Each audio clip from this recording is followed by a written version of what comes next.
isn't a single thing these other marvelous fellows have that I don't have too. Clearly, Paul chose to ignore the lesson taught by Romans 27. 21st. In 1 Timothy 5:23, Paul tells us to drink no longer water, but use a little wine for thy stomach's sake and thine often infirmities. But in Romans 14:21, he reverses direction and says, it is good neither to eat flesh nor to drink wine. Centuries earlier, the book of Proverbs stated in chapter 20, verse 1, wine is a mocker, strong drink is raging, and whosoever is deceived thereby is not wise. So the obvious question becomes, are we to drink alcoholic beverages or aren't we? You won't get any consistency from Paul. 22nd. In Romans 7:18, Paul said, I know that in me, that is in my flesh, dwells no good thing. Even though he said in Galatians 2:20, now get this, I am crucified with Christ, nevertheless I live, yet not I, but Christ lives within me. Imagine that. Paul said no good thing dwells within him, even though he claims he has Christ within him. But then perhaps he's telling the truth. After all, who knows Jesus better, Paul or the average Christian? 23rd. In Galatians 3:16-17, Paul says the promises made to Abraham and his seed by God were followed 430 years later by the advent of the law. How could the law have been given to Moses 430 years after the promise to Abraham when the Israelites were in Egypt alone 430 years, according to Exodus 12:40, or at least 400 years according to Genesis 15:13? 24th. One of the most involved mistakes by Paul is found in Acts 13:20, where he says that after the Israelites destroyed the 7 nations of Canaan, they were ruled by judges for 450 years until Samuel appeared. But one need only read 1 Kings 6:1 to see that that's impossible.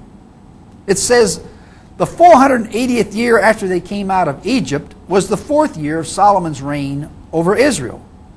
If there were 476 years between the time the Israelites left Egypt until the 1st year of Solomon's reign, and judges ruled for 450 of these years, then Saul and David, both of whom ruled before Solomon, could only have ruled for a total of 26 years. You'd simply take the 450 and subtract it from the 476. Yet 2 Samuel 5:4 says David alone ruled for 40 years. 25th. One would be hard-pressed to reconcile Numbers 23:21, which says, quote, he has not seen iniquity in Jacob, neither has he, that is God, seen perverseness in Israel.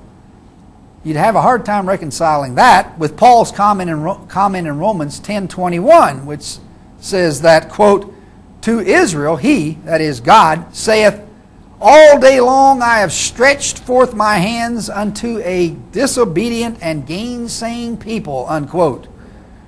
We're supposed to believe that Israel exhibits no perverseness, even though God complains all day long about its constant disobedience. 26. In Acts 24:15, which says, quote, I, that is God, have hope toward God that there shall be a resurrection of the dead, both of the just and of the unjust. Paul hopes there is a resurrection of the dead. Yet in 1 Corinthians 15:52, which says, in a moment the dead shall be raised incorruptible, and we shall be changed, he is sure there is a resurrection of the dead. So which is the real Paul? The one who hopes there will be a resurrection of the dead, or the one who is sure there will be a resurrection of the dead? 27th. Psalm 145, 15 to 16 says, "The eyes of all wait upon you, that is God, and thou give them their meat in due season. Thou opened thy hand and satisfied the desire of every living thing." This clashes with Paul's comment in Romans 8:22 that says, quote, "We know that the whole creation groans and travails in pain together until now." How could God be satisfying the desire of every living thing when Paul says the whole creation groans in pain? 28. How could Paul's comment in Romans 2:13 that, quote, "Now the hearers of the law are just before God, but the doers of the law shall be justified," not the hearers of the law are just before God, but the doers of the law shall be justified. How could that be correct when Paul says in the 20th verse of the next chapter, "By the deeds of the law there shall no flesh be justified in his sight"? So, will the doers of the law be justified or not? You'll never know from Paul. 29th and lastly, in 2 Timothy 3:16, Paul says, quote, "All Scripture is given by inspiration of God and is profitable for doctrine, for reproof, for correction, for instruction in righteousness." And in 1 Corinthians 14:37, he states that, quote, "The things that I write to you are the commandments of the Lord," unquote. But later, in 2 Corinthians 11:17, he contends that what he speaks is not after the Lord, but as it were foolishly, in the confidence of boasting.